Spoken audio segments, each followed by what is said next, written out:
আমার ওই বাদীপক্ষ হয়। বাদীপক্ষ মারছে না? বাদী আর বাদী কারা মারছে আপনার? বাদী দুই পোলায়।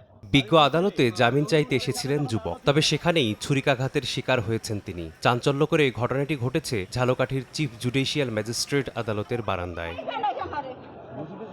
জানা যায় 15ই ফেব্রুয়ারি নলছিটি উপজেলার লক্ষণকাঠি গ্রামের ফক্কর মাঝিকে কুপিয়ে ও পিটিয়ে আহত করার অভিযোগে তার স্ত্রী হালিমা বেগম নলছিটি থানায় একটি মামলা দায়ের করেন। ওই মামলার আসামি জসিম মাঝি, তার 3 ভাই, বাবা ও চাচা। বৃহস্পতিবার জামিন চাইতে আদালতে আসেন জসিম। জামিন নিয়ে আদালত কক্ষ থেকে বের হওয়ার পর ধারালো অস্ত্র নিয়ে তার উপর হামলা করে বসে বাদী হালিমার 4 সন্তান।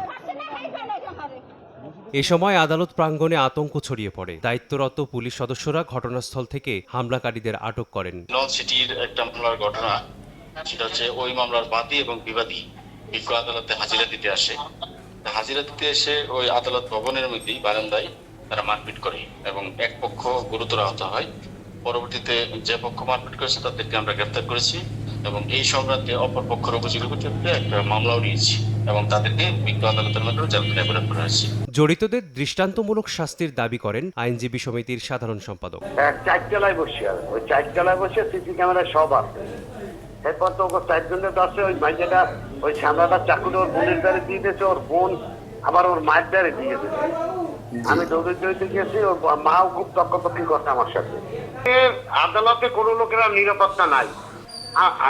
যেহেতু আজকে আদালতে পাবলিক হাত হয়েছে, কালকে তো আমি যার কেসের বিরুদ্ধে চালাম একজন আসামি আমার একটা পোস্ট দিয়ে চলে যেতে পারে।